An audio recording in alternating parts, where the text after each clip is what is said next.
لائبہ کی آواز بھاری ہو گئی اور اس کی آنکھیں بھی نم ہونے لگیں، تو میں نے اسے اپنے گلے سے لگا لیا۔ کچھ دیر اسے گلے لگائے رکھا اور کس بھی کیا، پھر اس سے کچھ دیر گاڑی چلانا سیکھا اور پھر گھر آ گئے۔ شام کو اسٹیڈیم اور سمینا میڈم کے پاس ٹیوشن پڑھنے کے بعد میں گھر واپس جا رہا تھا کہ دماغ میں وہ ہسپتال والے آدمی کا خیال آ گیا اور میں ہسپتال میں چلا گیا۔ ہسپتال جا کر میں سیدھا اس کے روم میں گیا، لیکن یہ کیا، وہاں پر تو کوئی عورت پڑی ہوئی تھی۔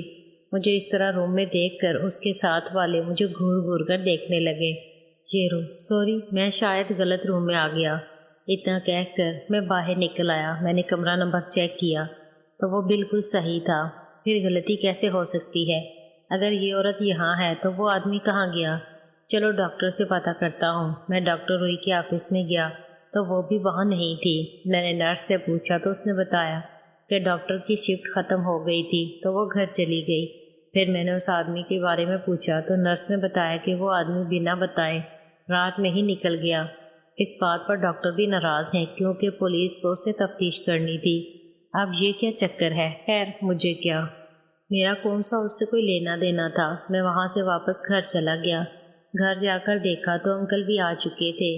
شاید آنٹی نے ہی انہیں بلایا ہوگا۔ سب نے ساتھ میں ڈنر کیا اور پھر اپنے اپنے کمروں میں چلے گئے۔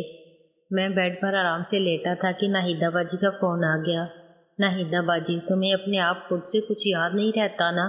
شیرو، نہ سلام نہ دعا، سیدھا لڑائی۔ ناہیدہ باجی، تم ہو ہی اسی لائق۔ تم وعدہ کر کے گئے تھے کہ تم جلد ہی مجھے پیار کرو گے اور 2 دن ہو گئے تم نہیں آئے، یہی ہے تمہارا وعدہ؟ شیرو، اچھا تو اس بات پر آپ ناراض ہو رہی ہیں؟ ویسے اگر میں صرف لڑائی جھگڑے کے ہی لائق ہوں تو پیار کیسے کریں گی؟ ناہیدہ باجی، زیادہ بنو مت، میں کتنا تڑپ رہی ہوں اور تم ہو کے باتیں بنا رہے ہو۔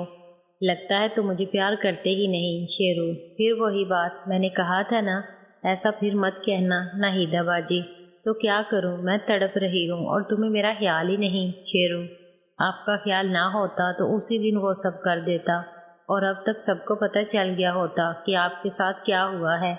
آپ تھوڑا صبر رکھیں، میں 1-2 دن میں انتظام کر کے آپ کو فون کرتا ہوں۔ ناہیدہ باجی، اس میں انتظام کیا کرنا ہے، کسی ہوٹل میں چلتے ہیں نا؟ شیرو، نہیں، میں ایسا نہیں کرنے والا۔ اگر کسی نے دیکھ لیا تو بدنامی ہوگی آپ کی۔ ویسے بھی ہوٹل میں ایسے جانے والی لڑکیوں کو لوگ غلط سمجھ لیتے ہیں، اور کیا پتا اگر پولیس آ گئی تو، یا کسی نے آپ کو وہاں دیکھ لیا تو۔ مجھے تھوڑا وقت دیجیے، میں سب کچھ آرام سے اور پورے دھیان کے ساتھ کروں گا۔ ناہیدہ باجی، جو بھی کرنا ہے جلدی کرو، اب مجھ سے انتظار نہیں ہوتا۔ جب سے تم نے وہاں پیار کیا ہے مجھے رات کو نیند ہی نہیں آتی۔ شیرو، اچھا تو اس کا مطلب آپ کی سہیلی پھر مجھ سے پیار کرنا چاہتی ہے؟ کہو تو ابھی آ جاؤں وہی پیار کرنے۔ ناہیدہ باجی شرما کر، اس بار میری سہیلی تمہارے دوست کو بنا پیار کیے جانے نہیں دے گی۔ اگر پھر سے تم نے اسے تڑپایا تو وہ برا مان جائے گی۔ اس دن سے وہ بار بار روتی ہے اور مجھ سے کہتی ہے کہ میں تم سے کہوں کہ تم اپنے دوست سے کہو کہ وہ اسے پیار کرے۔ شیرو، تو یہ بات ہے، آپ کی سہیلی اتنی اداس ہو رہی ہے؟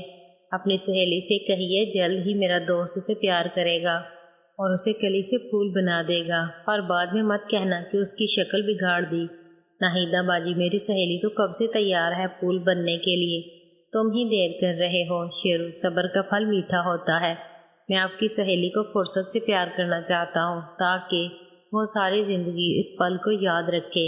ناہیدہ باجی، تو جلدی کرو نا، کہیں میری سہیلی انتظار میں ہی رو رو کر دم نہ توڑ دے۔ شیرو، میں ایسا نہیں ہونے دوں گا، وعدہ رہا۔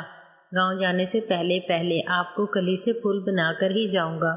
اس کے بعد ہم نے کچھ دیر اور ادھر ادھر کی باتیں کی اور گڈ نائٹ کس دے کر سو گئے۔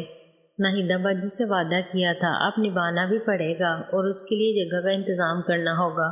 جگہ کا انتظام کیسے کروں؟ معید سے کہوں گا تو وہ پیچھے پڑ جائے گا، فراز سے کچھ کہہ نہیں سکتا، پھر کس سے؟ یہی سوچتے سوچتے میں سو گیا۔ اگلے دن کالج میں پہلے لیکچر پھر سے کائنات میڈم کی ڈانٹ سے ہی شروع ہوا، مگر پروفیسر رفیق کو بتانے کے بعد سے اب میم مجھے کلاس سے نہیں نکالتی تھی، مگر کھسیانی بلی کی طرح وہ میری بے عزتی کرنے کا کوئی بھی موقع ہاتھ سے نہیں جانے دیتی تھی۔